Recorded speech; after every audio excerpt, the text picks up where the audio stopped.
Drop the weapon. White cop aimed his gun at a black female General Force speeding. He screamed when a Marine sniper took him down, the heat radiating off the asphalt of Highway 17. A lonely and dusty stretch of road bordering the vast perimeter of the Marine Corps Base Quantico was enough to distort the air into shimmering waves of haze, baking the Virginia landscape into a suffocating oven. It was the kind of oppressive weather that made tempers short, patience thin, and judgment dangerously flawed. Officer Brody, the bull striker, sat in his patrol cruiser, concealed behind a rusted billboard, sweat staining the collar of his uniform. Stryker was a man who viewed his badge not as a symbol of public service, but as a crown of absolute authority, a tool to enforce his own narrow, prejudiced view of the world. He had a history of aggressive policing, a euphemism his union rep used to cover up a file thick with complaints about excessive force and racial profiling. Stryker spent his shifts hunting, looking for anyone who didn't fit his idea of who belonged in his town. At 2:15 p.m., a vehicle glided past his hiding spot, a brand new, matte black Range Rover autobiography. It was clean, expensive, and moved with a quiet, commanding power. Stryker squinted through his aviators as it passed. He saw the driver, a black woman. In Stryker's twisted worldview, a black woman driving a vehicle that cost more than his entire pension wasn't a success story. She was a suspect. She was out of place. Not today, Stryker muttered, throwing his cruiser into gear. He peeled out, gravel spraying from his tires, and flipped on his lights and sirens, the wail cutting through the humid silence. The Range Rover pulled over immediately, executing a precise, disciplined stop on the wide gravel shoulder. Stryker pulled up behind it, unbuckling his seatbelt with aggressive intent. He didn't run the plates. He didn't check the registration.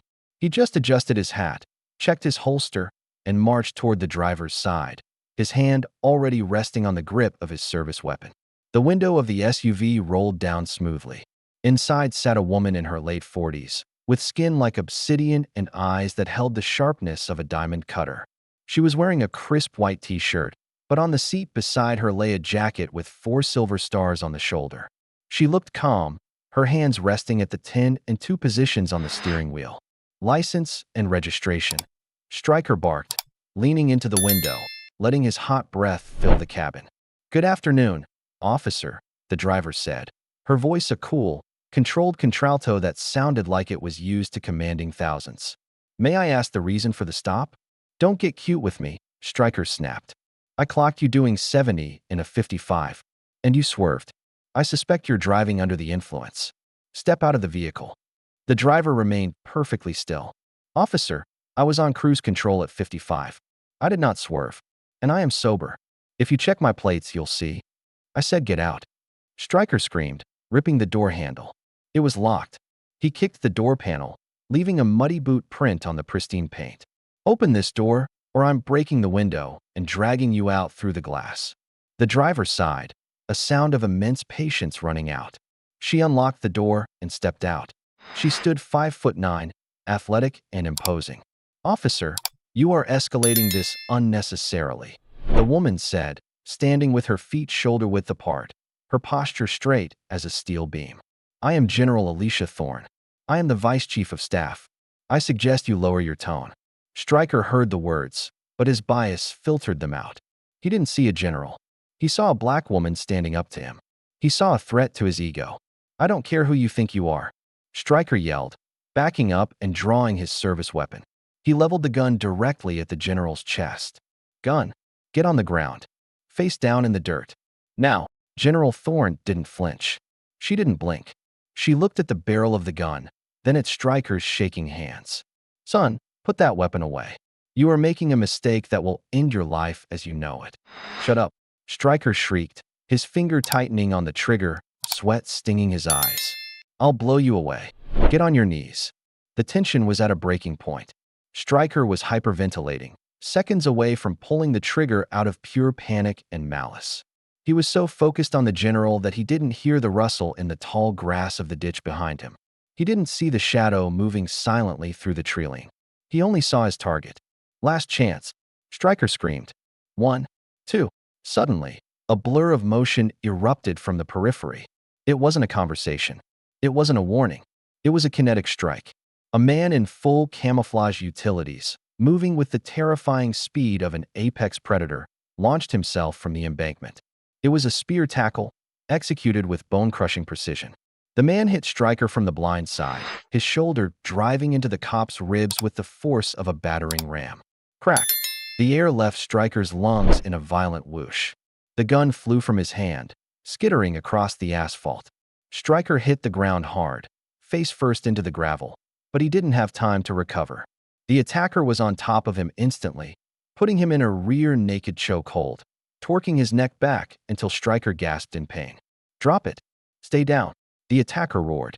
It was a young Marine, thick with muscle, his face painted with camo grease. He looked up at the general. "General Thorne, are you clear, ma'am?" General Thorne adjusted her t-shirt, looking down at the pile of limbs. "I'm clear, Sergeant." "Secure him."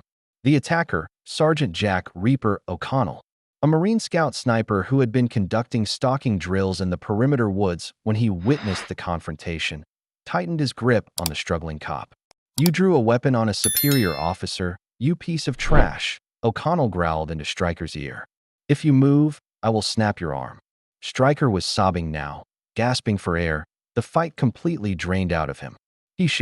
She was resisting. Stryker wheezed. "She was standing still," O'Connell spat. "I saw the whole thing through my scope for 5 minutes. You're done." Within minutes, military police SUVs and local sheriff units swarmed the scene, sirens wailing. The sheriff, an old friend of General Thorne, took one look at the bruised cop, the Marine holding him down, and the black woman standing calmly by her Range Rover, and knew exactly what happened. He walked over to Stryker, who was being hauled up by the MPs.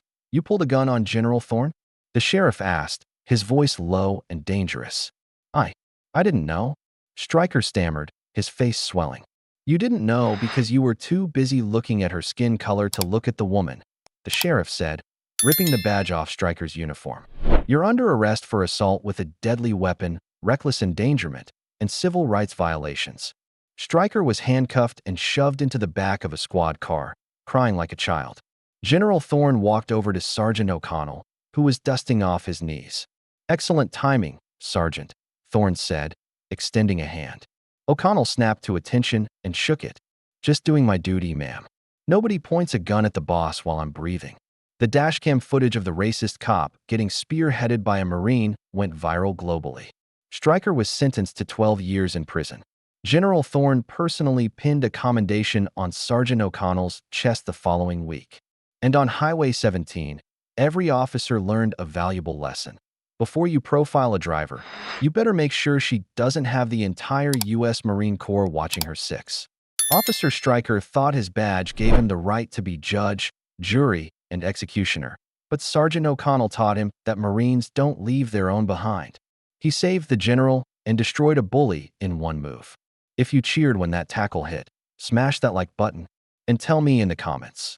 Should the military intervene when police cross the line? Let's get a debate going. Subscribe for more stories of heroes winning.